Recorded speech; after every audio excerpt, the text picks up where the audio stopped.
안녕하세요. 프로파일러 김정일 PD입니다. 무기 읽기 5번째 만남인데요. 이번 주도 핫한 무기 함께 분석하러 가보시죠. 구덩이 파고 겨냥대를 설치하던 81mm 박격포를 기억하시나요? 군장 위에 포다리, 포판을 올리고 힘겹게 이동하던 그때 그 시절. 그런 81mm 박격포가 효율성을 높여 돌아왔습니다. 2014년 연구 개발을 시작으로 2019년 개발 완료, 전방부터 배치되고 있는 신형 81mm 박격포는 2024년에 실전 배치가 완료될 예정인데요. 여전히 육군 대표 화력으로 맹활약하고 있는 81mm 박격포, 어떤 변화가 있는지 지금부터 알아보겠습니다. 중량 34kg, 포신 길이 1.55m, 분당 최대 30발을 발사할 수 있는 신형 81mm 박격포는 최대 6,325m 거리를 사격할 수 있는 능력을 갖췄는데요. 기존 81mm 박격포에 비해 20% 가벼워졌고 사격 준비 시간도 6분에서 3분으로 줄어 운반과 설치 모두 용이해졌습니다. 그리고 군 최초로 디지털 가늠자를 적용, 탄약수들이 뛰어나가 설치해야 했던 겨냥대 역시 설치할 필요가 없다는데요. 또 레이저와 GPS를 탑재해 박격포의 디지털화를 구현, 신속하고 정확하게 국방을 지킬 예정입니다. 유사시에 포수와 부포수 2명만으로도 무기를 운영할 수 있다는 신형 81mm 박격포, 향후 수출까지 계획하고 있다는데요. 기존 81mm에 비해 얼마나 강력해진 건지 현대위아 전청군 책임연구원님께 직접 물어봤습니다.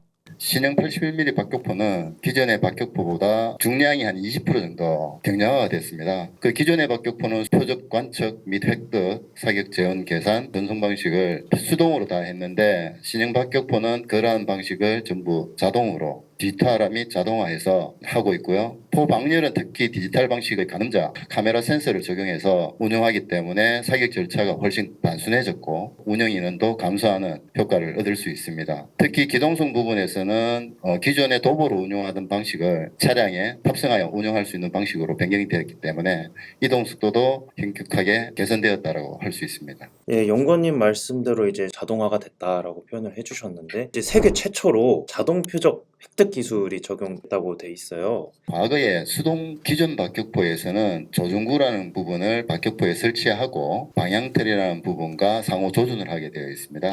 그 이후에 이제 조준이 되면 원거리, 근거리 겨냥대를 50m에서 100m 위치에 사람이 뛰어가서 각각 설치를 해야 되는 어려움이 있었습니다. 하지만 디지털 가늠자를 적용함으로써 과거에 쓰던 조준구를 대체해서 장착하고 다중 센서를 이용해서 위치나 좌표들을 자동으로 획득할 수 있기 때문에 되게 운영성이 편리해졌다고 볼 수 있고요. 과거에는 조준구를 통해서 육안으로 측정을 하기 때문에 인적 오차가 발생했었습니다. 그러한 것들이 디지털로 자동화되어 있기 때문에 그러한 인적 오차가 줄어드는 장점이 있었습니다.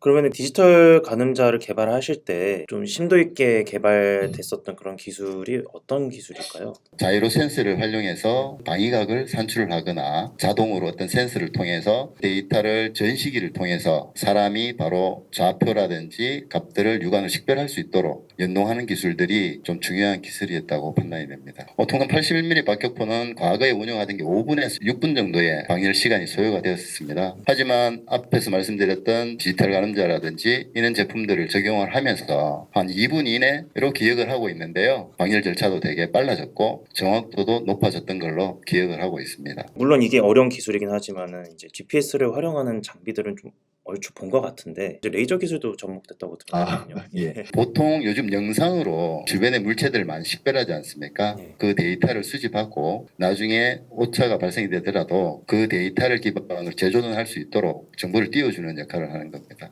레이저를 쏴서 다른 어떤 제품을 파괴를 하거나 그런 특징은 아니고요. 영상 장치를 통해서 조준하기 위한 데이터들을 수집하는 장치라고 보시면 되겠습니다.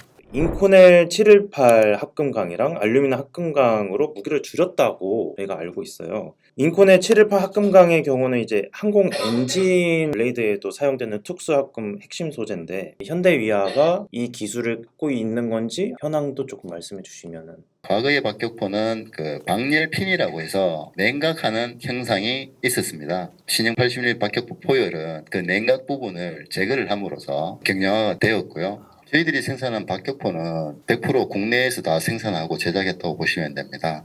인코넬 같은 경우도 소재를 국내에서 생산해서 적용을 하고 있고요. 물론 개발 전에는 그러한 단계가 이제 검토만 하거나 일반적인 상황이었지만 개발 간에 그러한 관련 기술들을 저희들이 다 확보를 했고 제작 기술도 다 가지고 있다고 보시면 되겠습니다. 굳이 인코넬 718을 왜 사용을 했느냐? 박격포가 되게 얇습니다. 다른 자주포나 전차포처럼 포열이 되게 굵지 굵지는 않고요. 되게 얇게 되어 있고 이게 발사 속도가 분당 한 40발씩 쏘거든요. 최대 발사 속도로. 그렇게 계속 쏘게 되면 열이 많이 발생될 거 아닙니까? 예. 그럼 그 열이 이제 포신 전체에 벽이 얇기 때문에 전이가 되고요. 그 열이 높아질수록 장약이라는 부분이 있습니다. 그 탄을 보내기 위한 화약인 거죠. 그 화약이 들어갔을 때 그 온도 때문에 발화되는 현상이 생길 수가 있습니다. 근데 인코넬 718 같은 경우는 고온이 올라가더라도 항복 강도가 우수하고 그 다음에 열 관리나 그 온도적인 측면에서 유리한 부분이 있어서 인코넬 718을 적용하게 되었습니다. 어쨌든 성능 향상이 굉장히 잘 된 박격포 같은데요. 이제 이전 81mm 박격포랑 비교했을 때 사거리는 비슷하단 말이죠. 예. 그래서 이제 비슷한 게 아니고 동일합니다. 동일한데 이게 최대치의 한계가 이게 정해져 있는 예. 건지도 좀 궁금해가지고요. 저희들 개발하게 되면 사거리가 가장 중요한 부분인데요. 이 81mm 박격포는 기존 박격포하고 동일한 호환성을 가져야 되고 운용하는데 호환성을 가져야 되기 때문에 사거리와 탄약은 동일하게 다 사용하는 걸로 되어 있습니다. 그래서 실제 제원은 무게가 작지만 탄을 발사하기 위한 제원은 기존 박격포하고 동일하고요. 그렇기 때문에 사거리도 동일하게 적용된다고 보시면 되겠습니다. 이 사거리가 늘어날 가능성은 없을까요?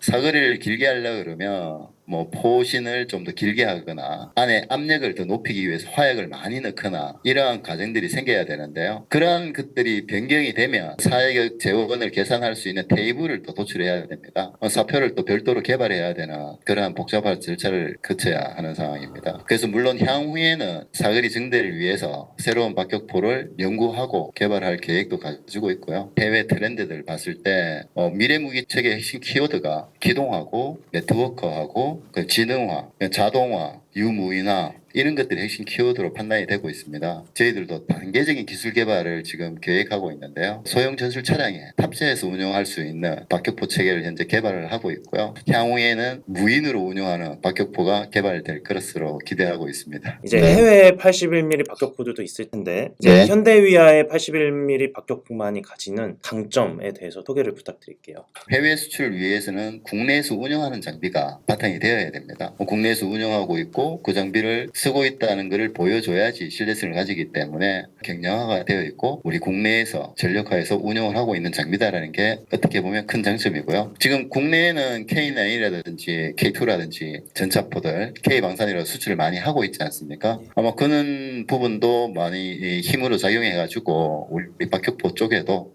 수출 활로가 개척이 된다면 좋을 것 같습니다. 그러면은 어떤 국가를 대상으로 좀 수출을 노려볼 수 있을까요? 만약에 관측부터 사격 제원, 박격포 운용까지 전체적인 체계를 요구하는 나라가 있다면 그런 나라에 좀 적합하지 않을까. 또 우리나라처럼 좀 더 기동성을 확보하고 또 경량화를 해서 병사들 피로도를 줄이고 인원도 감축을 하고 정확도도 높이고 이러한 나라들이 있으면 아마 수출은 좀 더 잘 될 거라고 생각을 하고 있고요. 양산이 잘 된다면 회사도 좋겠지만 우리나라도 경제가 활성화되기 때문에 전반적으로 좋은 영향을 미칠 거라고 생각을 합니다.